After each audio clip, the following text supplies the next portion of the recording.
In 2019, a video game released called Splitgate Arena Warfare. This game is a mixture of Halo, Portal, and I guess you can say Unreal Tournament.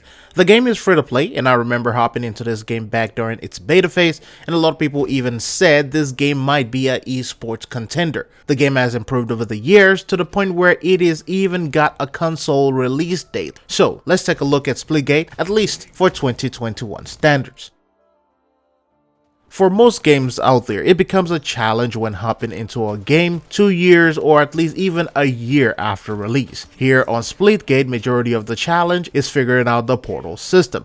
But once you do, anyone who has ever played a FPS game can go toe-to-toe with any player, at least on casual mode. Weapons feel great, kinda reminds you of Halo 3, and I also commend them for how easy it is for the average PvPer to hop in and hop out into Splitgate, at least in the casual mode. The Portal thing though, this is where you find some of the best trick shots in the game and the biggest moments of this game. Sadly, a lot of us don't find a reason to use it unless you're just trying to create a montage for YouTube or Twitch. While it doesn't have all the extra gimmicks of the modern shooter, this Portal system still makes it easy to traverse the landscape, and there are also several maps to play in with different vantage points, so this Portal system can be of use and it still works better than the usual jumps, wall running, or grappling hooks.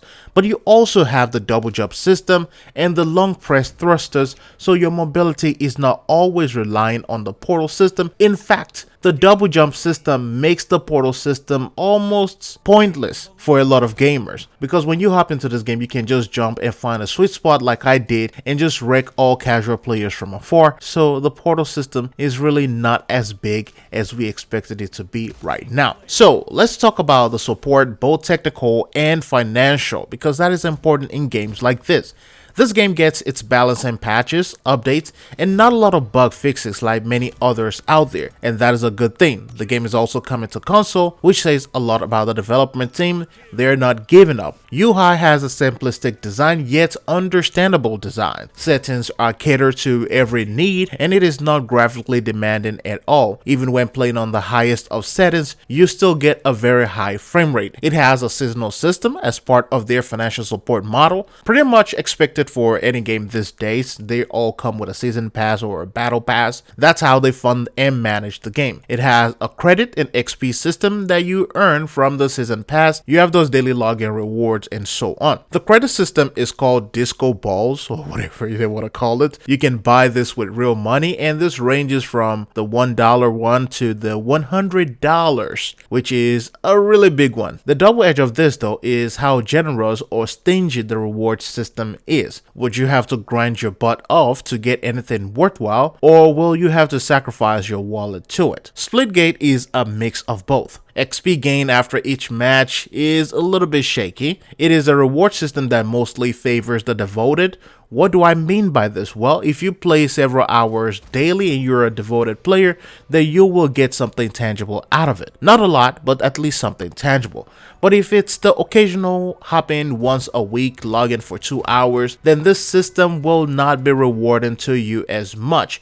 You will likely end up paying for the cool skin that you want. Granted, a lot of the skins look really cool and have some personality to them, but at the rate at which they sell them for, you need to buy $25 worth of currency to fully deck out your character, or try to acquire at least 1,800 to 2,500 of those disco balls through logins and gameplay through the season pass, which basically gives you 100 disco balls every 10 levels. So this is why the average player will more than likely end up spending 25 to 50 bucks per season, and the acceptance or rejection of the system also depends on the value you place on money. Now compare this to a game that is as big as Halo franchise. It's going to be hard for them because Halo Infinite has a free multiplayer game mode that is reminiscent of some of the systems that we see now in other games, in Splitgate and in games like Destiny, and it's more polished, it's more premium, and it's a AAA free-to-play game, so I don't know how Splitgate is going to survive this.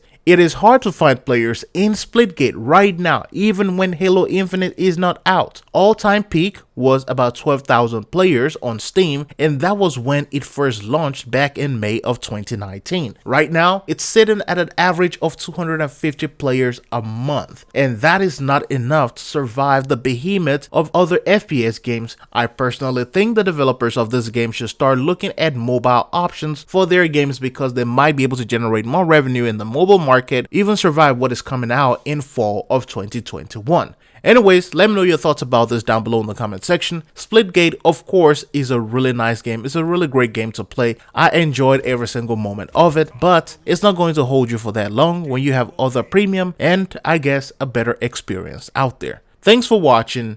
I'll see you in the next one.